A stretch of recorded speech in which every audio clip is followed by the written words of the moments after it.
Olá pessoal, sejam todos bem-vindos ao meu canal. Sou o professor Bruno Mendes. Para quem não me conhece, sou ex-policial penal desde o ano de 2012 a 2020, quando ainda tínhamos concursos públicos aí para fazer, né? Antes da pandemia. Fui aprovado em 8 concursos, tá? Sendo 6 destes para a área de segurança pública, carreiras como a de policial penal, de soldado da Polícia Militar e também de agente de Polícia Civil. E hoje aguardo nomeação lá no TRF4 para o cargo de segurança e transporte, que inclusive foi recentemente transformado em polícia judicial, tá? Bem diferente de polícia judiciária. Trago esse assunto, essa transformação deste cargo, no meu Instagram, Bruno C. Paz Mendes. Lá eu falo a respeito dessa transformação do cargo, do antigo cargo de agente de segurança e transporte dos tribunais regionais federais, tá certo? E aí, pessoal, hoje trago aqui para vocês a mediação e a justiça restaurativa, assunto este que está sendo exigido no edital da prova para o cargo de auxiliar educacional do sistema socioeducativo do estado de Minas Gerais. Então é um assunto muito importante, principalmente quando falamos em sistema socioeducativo, ou seja, referente lá a menores infratores, beleza? Então daremos esse foco aqui, essa direção para o sistema socioeducativo do estado de Minas Gerais. Claro que essa matéria se aproveita a vários outros cargos da segurança pública, inclusive dos demais estados e do Distrito Federal. Lembrando que o que veremos aqui, em relação ao sistema socioeducativo, não estamos falando de segurança pública especificamente para esse cargo de auxiliar educacional, beleza?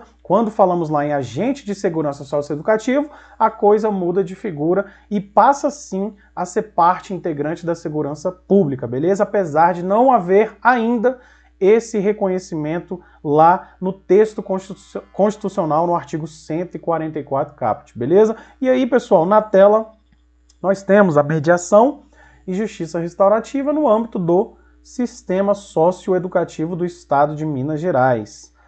Pessoal, a mediação ela está disciplinada na Lei 13.140 de 2015, tá? Então, a mediação de conflitos entre particulares e também entre a administração pública está lá disciplinada na Lei 13.140 de 2015. E aí, pessoal, é importante falarmos aqui que essa mediação de conflitos, ela possui duas dimensões, apresentadas também na lei, tá certo? E aí, na tela, nós temos a primeira, que é a mediação extrajudicial, tá?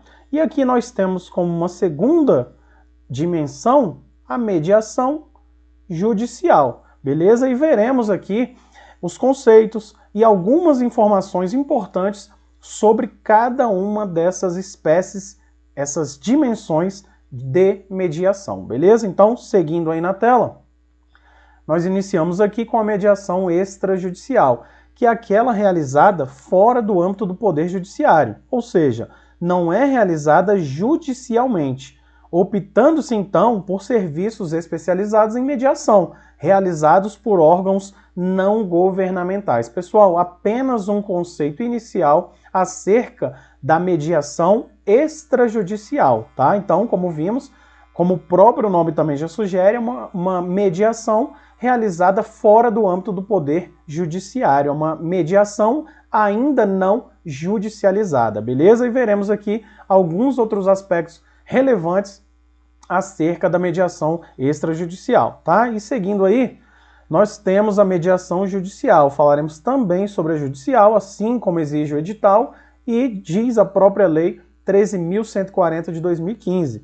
A mediação judicial, pessoal, é aquela que tramita no âmbito do poder judiciário, tá? Ela é judicializada. Há aqui a provocação do poder judiciário, tá? Então, é uma espécie de mediação judicializada, diferentemente da extrajudicial. Como também o próprio nome sugere, judicial, está ligada à judicialização, à provocação do poder judiciário, tá certo? E pessoal, um detalhe também importante é que essa mediação judicial, né, ela faz parte, ela compõe uma das fases do processo judicial, beleza? Então, visto aí essas informações, seguiremos aqui com os conhecimentos acerca da mediação e seus mediadores. Quem são essas pessoas, beleza? Na tela aí, nós temos aqui também que os mediadores, ó, tá? Muita atenção aqui que agora estaremos falando de mediadores, tá? Aqueles que realizam a mediação. Eles se dividem em mediadores extrajudiciais e mediadores judiciais. Pessoal, exatamente da mesma forma como se dividem, né, as mediações em dimensões extrajudicial e judicial, os mediadores também podem ser divididos nessas dimensões, tá? Temos mediadores extrajudiciais, como temos também mediadores judiciais.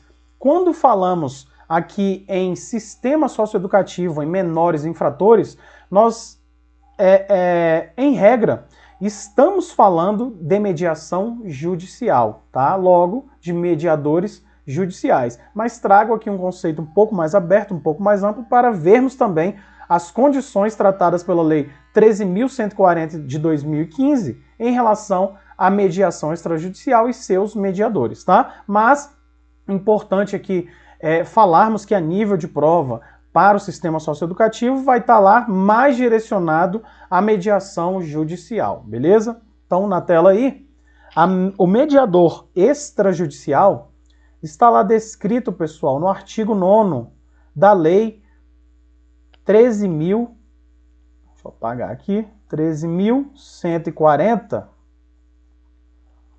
de 2015, tá? Que diz: poderá funcionar como mediador extrajudicial qualquer pessoa capaz que tenha confiança das partes e seja capacitada para fazer mediação, independentemente de integrar qualquer tipo de conselho, entidade de classe ou associação ou nele inscrever-se. Pessoal, então, como podemos perceber, através da leitura do artigo 9º da Lei 13.140 de 2015, que diz respeito ao mediador extrajudicial, este tem como única condição específica ser pessoa capaz e capacitada para fazer a mediação, tá? É importante falarmos aqui que hoje existem cursos, inclusive a nível de pós-graduação, que capacitam a pessoa para realizar a função de mediador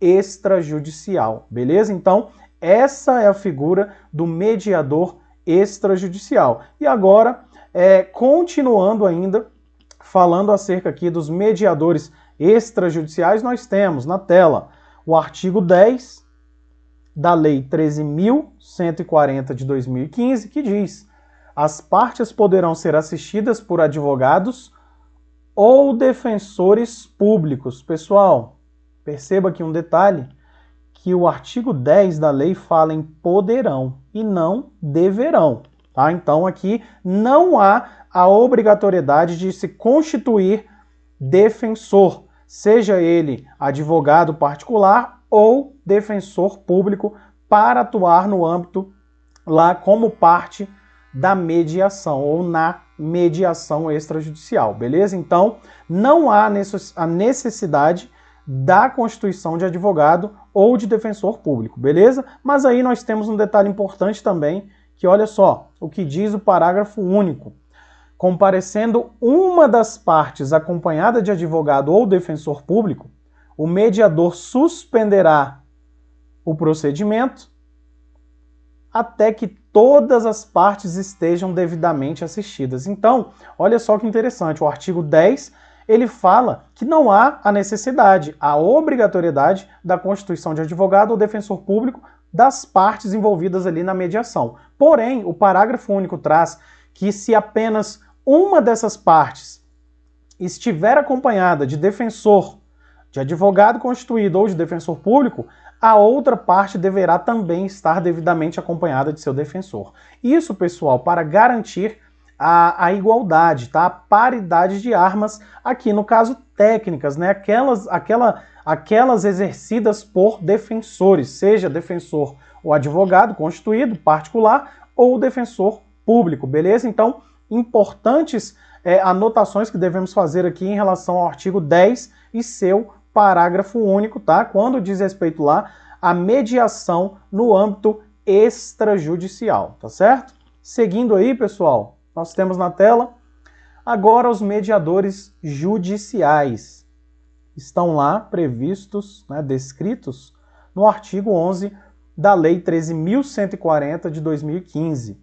E o artigo 11 diz: poderá atuar como mediador judicial a pessoa capaz, graduada há pelo menos 2 anos, olha o detalhe aqui, há pelo menos 2 anos, em curso de ensino superior de instituição reconhecida pelo Ministério da Educação. Então, pessoal, até aqui, nada fala sobre o curso que essa pessoa deve ser graduada em nível superior, tá? Então, alguns detalhes aqui que estamos vendo no artigo 11. Continuando, e que tenha obtido capacitação em escola ou instituição de formação de mediadores. Lembrem-se de que falei para vocês que esse curso tem inclusive em pós-graduações hoje, tá? Também acredito que tenham cursos aí de forma particular, empresas privadas de ensino, né? Desde que reconhecidas pelo MEC, tá? Que valerão também como uma formação específica de mediador. E aí, seguindo na tela, reconhecida pela Escola Nacional de Formação e Aperfeiçoamento de Magistrados, ENFAM, a Escola Nacional de Formação de Aperfeiçoamento de Magistrados, ou pelos tribunais observados os requisitos mínimos estabelecidos pelo Conselho Nacional de Justiça em conjunto com o Ministério da Justiça. Então, pessoal, aqui nós podemos perceber a presença de mais requisitos quando estamos falando de mediadores judiciais, tá? Então, diferentemente dos mediadores extrajudiciais, os mediadores judiciais necessitam ter uma capacitação muito mais elevada em relação àqueles, tá? E aí o artigo 11 vem nos falando justamente sobre essas capacitações que deverão ter a pessoa que estará sujeita a ser ali capacitada, né, melhor dizendo, a ser mediador, beleza? Judicial, tá? Então, muita atenção nisso. Eles necessitam preencher esses requisitos apresentados lá no artigo 11 para que possam ser considerados, né, habilitados como mediadores judiciais, sejam habilitados para exercer a função de mediador judicial, tá? E aí, continuando na tela, nós temos o artigo 12, que vem na sequência, nos dizendo aqui que os tribunais criarão e manterão cadastros atualizados dos mediadores habilitados e autorizados a atuar em mediação judicial. Então, pessoal, mais uma vez a importância do preenchimento dos requisitos para que a pessoa possa exercer a mediação judicial, beleza?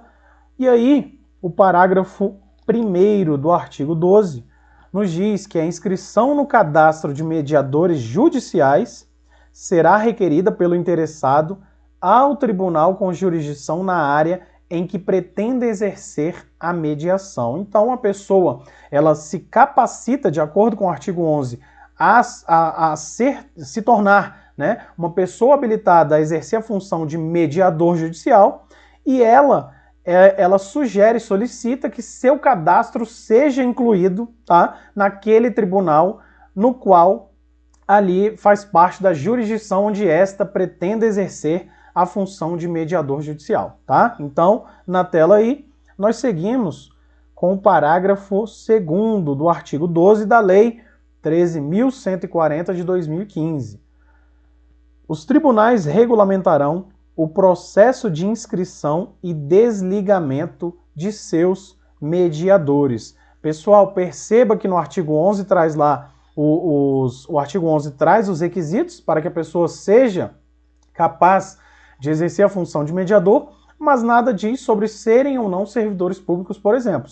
Porém, esse cadastro desses mediadores judiciais estará lá no tribunal, na jurisdição respectiva, na qual deseja fazer parte, exercer essa função de mediador, a pessoa solicite, tá? Então, caso o mediador solicite a inscrição em determinado tribunal que exerce jurisdição sobre o local no qual ele queira exercer essa função, estará lá esse cadastro. E aí, os tribunais regulamentarão esse processo de inscrição e também de desligamento dos mediadores, tá? Então, são informações aqui, pessoal, que eu acredito que não serão cobradas diretamente na prova objetiva do cargo de auxiliar educacional do Sistema Socioeducativo do Estado de Minas Gerais, mas é uma informação, né, são informações importantes a sabermos acerca deste assunto, tá? Então, já que estamos falando em mediação de conflitos, seja extrajudicial ou judicial, falaremos aqui de forma mais aprofundada, tá? E aí nós temos, seguindo, o artigo 13, também falando aqui de mediadores judiciais. O artigo 13 diz que a remuneração devida aos mediadores judiciais será fixada pelos tribunais e custeada pelas partes, observado o disposto no parágrafo 2º do artigo 4º desta lei. Que lei, pessoal? Lei 13.140 do ano de 2015, né? Beleza? Então, olha só, o artigo 13 diz respeito à remuneração dos mediadores judiciais. Aqui, no próprio texto do artigo 13, como vocês puderam observar, ele menciona que essa remuneração ela deve ser observada de acordo com o parágrafo 2º do artigo 4º da Lei 13.140 de 2015. Pessoal, quando a gente estuda, principalmente para concursos públicos, nós temos que estudar de forma linkada. E o que seria isso? Um exemplo que está aqui na tela. Se a lei, o próprio texto da lei aqui, ó, da Lei 13.140 de 2015, fala no artigo 2º, do artigo 4º, parágrafo 2º da própria lei, lá no artigo 13, mesmo que a gente não tenha estudado ali, passado pelo menos o olho no artigo 2º, no artigo 4º, parágrafo 2º, nós temos que voltar lá para ver o que diz esse artigo 4º, parágrafo 2º. Tá? Nós temos que conhecer a lei como um todo. E aqui no artigo 13, que trata da remuneração, ele fala que a remuneração deverá observar o disposto no artigo 4º desta lei, parágrafo 2º. Então, é o que faremos agora. Iremos lá, ó, Lei 13.140 de 2015, artigo 4º, parágrafo 2º. O que diz o artigo 4º? Diz que o mediador será designado pelo tribunal ou escolhido pelas partes. Então, olha só que informação importante nós temos lá no artigo 13º, no artigo 13, tá dizendo respeito ao artigo 4º. Então, diz que o mediador será designado pelo tribunal ou que este será escolhido pelas partes, beleza? E aí, seguindo a orientação trazida lá no artigo 13, que diz que a remuneração observará o disposto no artigo 2º do artigo 4º, nós temos o parágrafo 2º. Aos necessitados será assegurada a gratuidade da mediação, ou seja, aos declaradamente necessitados não serão devidas as remunerações dos mediadores, estas que estão lá previstas no artigo 13, beleza? Que diz: a remuneração devida aos mediadores judiciais será fixada pelos tribunais e custeadas pelas partes. Porém, caso a parte se declare pessoa necessitada, né, necessitados, será assegurada a gratuidade da mediação, ou seja, essa mediação não será devida. A remuneração do mediador, no caso judicial, não será devida pela parte que assim se declarar necessitada, beleza? E aí, pessoal, vista essa parte aí em relação à mediação, podemos avançar aqui para o que diz respeito da justiça restaurativa. O que seria a justiça restaurativa? Olha só, a justiça restaurativa é um modelo de justiça que visa restaurar a relação entre as partes, ou seja, infrator, vítima e sociedade, tá? Seu objetivo é reparar o rompimento do tecido social através da mediação de conflitos. Pessoal, a justiça restaurativa, ela foi criada com esse intuito de fazer com que haja um acordo entre as partes, com que a justiça de conflitos seja substituída em determinados crimes considerados, principalmente os considerados menos graves, seja substituída pela justiça consensual, aquela na qual há um consenso entre as partes, um acordo entre as partes para a reparação do dano, tá? Então, olha só, o objetivo é reparar o rompimento do tecido social através da mediação dos conflitos. Então, esses conflitos eles devem ser mediados por terceira pessoa imparcial, tá? Aqui nós falamos tanto no âmbito extrajudicial quanto no âmbito da mediação judicial, tá? As partes serão mediadas por terceira pessoa, pessoa não interessada na causa ali, tá? E aí nós vemos como objetivo reparar essa ruptura, esse rompimento que foi causado através da infração no tecido social, tá? Então aqui, lembrando mais uma vez, estamos falando do sistema socioeducativo, tá? Tudo que estamos vendo aqui está direcionado ao sistema socioeducativo. Não que não possa ser aproveitado por outras áreas, mas como estamos falando de sistema socioeducativo e, consequentemente, de menores em conflito com a lei ou menores infratores que cumprem lá medidas socioeducativas, nós temos que ter uma noção sobre isso, tá? A justiça restaurativa ela veio justamente para mediar os conflitos e reparar essa ruptura causada através da infração no tecido social, beleza? Então é muito importante essa função da justiça restaurativa. No Brasil nós temos em prática, na prática sendo executada, principalmente quando falamos em criminosos, ou seja, pessoas maiores de idade, né? Lembrando que menores não são criminosos, são pessoas em desenvolvimento, pessoas, né, adolescentes que cometeram atos infracionais, tá? Ou seja, são adolescentes em conflito com a lei. E aí nós temos que perceber que em relação aos maiores de idade, principalmente, nós temos a presença, em regra, da justiça retributiva. O agente causou o mal, ele vai ser retribuído ali com uma sanção penal, beleza? Quando falamos, claro, de infração penal, tá? E aqui, trazendo para o âmbito do sistema socioeducativo, lembrando, menor não comete crime, comete ato infracional análogo a determinado tipo de crime previsto lá no Código Penal brasileiro, beleza?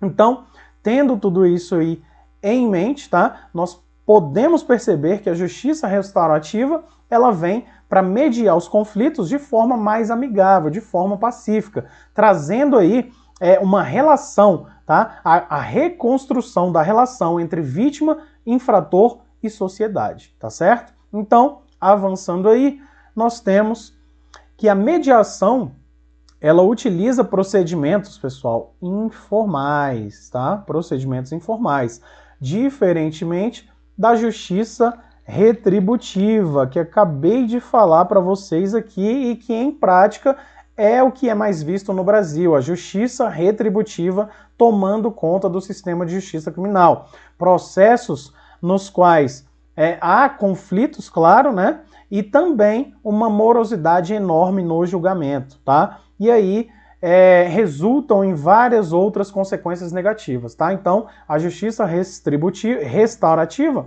ela veio para trazer uma mediação de conflitos entre as partes, restabelecendo essa relação entre infrator, vítima e sociedade, tá? Claro que visando a reparação do dano, tá? Como eu falei, na justiça mais vista hoje, que é a retributiva, há uma morosidade, uma lentidão enorme para que a vítima seja ressarcida do seu prejuízo. Já na justiça restaurativa, não, tá? Inclusive, uma das exigências é que o infrator, ele tem a obrigação de reparar o dano em relação à vítima, tá? Então, a vítima será ressarcida de seu prejuízo, do seu dano causado pelo infrator, de forma muito mais rápida e eficiente, beleza? Então, esses são um dos objetivos da justiça restaurativa, tá? E aí na tela, Como falei, a justiça retributiva visa reparar o dano, os traumas e os prejuízos experimentados pela vítima, tá? Então, mais uma vez, a justiça restaurativa, ela busca essa aproximação, tá? Essa conciliação, fazendo a mediação do conflito e também fazendo com que o infrator arque com os prejuízos causados na vítima, beleza? Sejam eles morais, psicológicos ou patrimoniais, tá certo? E aí, pessoal, como exemplos de justiça restaurativa, nós temos, por exemplo, os juizados especiais cíveis e também os juizados especiais criminais, tá certo? Eles estão disciplinados lá pela lei, deixa eu apagar aqui, pela lei 9.099 de 1995, beleza? Que trata lá dos juizados especiais cíveis e criminais, que também integram o conceito chamado de justiça restaurativa, tá? Continuando aí na tela, também como exemplo de justiça restaurativa, aquela que visa reparar o dano sofrido ou experimentado pela vítima, temos a novidade, o Acordo de Não Persecução Penal, o ANPP, que está lá previsto no artigo 28A do nosso Código de Processo Penal, beleza? Então, pessoal, o Acordo de Não Persecução Penal, novidade trazida pela Lei 13.964 de 2019, a chamada Lei Anticrime ou Pacote Anticrime, acrescentou o artigo 28A ao Código de Processo Penal, trazendo o Instituto do Acordo de Não Persecução Penal, que também integra, de certa maneira, a chamada justiça restaurativa, que diante da prática de crimes considerados menos graves, o infrator, dentre outros requisitos, deve reparar o dano à vítima, beleza? Então, muito importante essa informação trazida aqui em relação aos exemplos práticos que temos hoje em nosso ordenamento jurídico sobre a chamada justiça restaurativa. E aí, mais um exemplo, temos a prestação de serviços à comunidade, que também faz parte da justiça restaurativa, na qual o infrator ele vai lá e presta serviços gratuitos para a comunidade, né, para a sociedade, tá? Como uma forma de sanção ali em relação à prática de determinado tipo de crime, claro que crime menos grave, beleza? Então, pessoal, esses foram aí os exemplos da aplicação da justiça restaurativa, né? Ou seja, o funcionamento da justiça restaurativa na prática, beleza? E aí, como falei para vocês, esse modelo de justiça ele vem sendo adotado para tentar substituir a justiça de conflito diante dos crimes considerados menos graves, tá? E agora veremos aqui os efeitos para a vítima em relação à justiça restaurativa, tá? A vítima tem participação ativa no processo. Suas opiniões são levadas em consideração para a resolução do conflito. Então, pessoal, perceba também que a justiça restaurativa, ela dá um apoio maior, uma assistência maior para a vítima daquela infração, tá? Ela dá a oportunidade de a vítima ser ressarcida, tá? E receber também esse tipo de assistência em decorrência do dano experimentado pela infração, tá? E aí, nós temos aqui que a vítima, né, ela recebe assistência, como falei, e também é materialmente reparada. Então, olha só, em consequência, né, da justiça de conflito, a justiça lá retributiva, que demora anos para que a pessoa seja julgada, seja ali ressarcida do seu prejuízo, vem a justiça restaurativa, né, perdão, e faz com que a vítima receba essa assistência, tá, do Poder Judiciário e também seja materialmente ressarcida e de forma muito mais rápida do que a vista comumente na justiça retributiva, beleza? E agora, pessoal, os efeitos para o infrator, tá? Quais os efeitos traz aí a justiça restaurativa para o infrator? Então, o infrator, ele também participa ativamente, tá? Ele tem participação ativa no processo, tendo a oportunidade de desculpar-se e reparar o dano. Claro que aqui o mais importante é reparar o dano, né? Nós temos esse problema em relação à justiça retributiva. O dano demora anos, muitos e muitos anos, para que esse dano seja ressarcido, tá? Já aqui na justiça restaurativa, não. Um dos objetivos principais é fazer com que o dano seja logo reparado pelo infrator, beleza? E aí, pessoal, nós temos aqui que os efeitos para o infrator ele passa, né? Tá? O infrator ele passa a compreender todas as etapas e procedimentos do processo. Ele é informado disso, tá? E tem a capacidade de se responsabilizar, de responsabilizar-se pelo fato, ou seja, pela infração cometida, compreendendo os impactos de sua conduta. Então aqui nós podemos perceber também uma preocupação em relação à ressocialização ou à reeducação deste infrator, tá? No caso de menores infratores, né? Em relação à prática criminal. Tá? Então ele será também reeducado. O Poder Judiciário, através da aplicação da chamada justiça restaurativa, irá também fazer com que esse menor infrator ele compreenda os impactos da sua ação, da sua conduta, tá? Do fato ali resultante da prática criminal. Beleza? Então, ele será também, de certa forma, reeducado em relação às suas ações.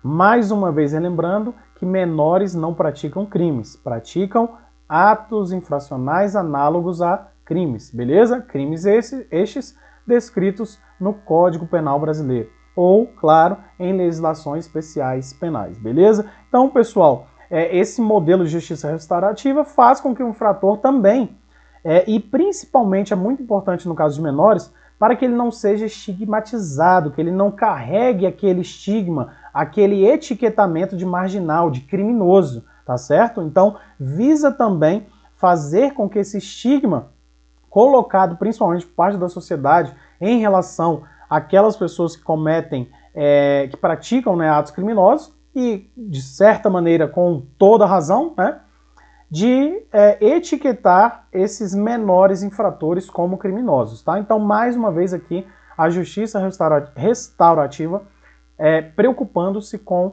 a reeducação desses menores infratores, beleza? E aí, pessoal, chegamos ao fim aqui da nossa aula, tá? Espero ter ajudado todos vocês, principalmente em relação à mediação de conflitos, seja no âmbito extrajudicial ou judicial, e também em relação aí aos conceitos, tá? E aos exemplos práticos da chamada justiça restaurativa, tá certo? Que deve sim ser adotada em relação a crimes ou atos infracionais de menos gravidade, de menor gravidade, tá certo? Então, espero ter ajudado todos vocês. Contem comigo aí nessa caminhada para a aprovação dos concursos públicos, tá? Para quem não me conhece, já fui aprovado em 8 concursos públicos, 6 deles para as carreiras policiais, tá? Polícia Penal, Polícia Militar e Polícia Civil.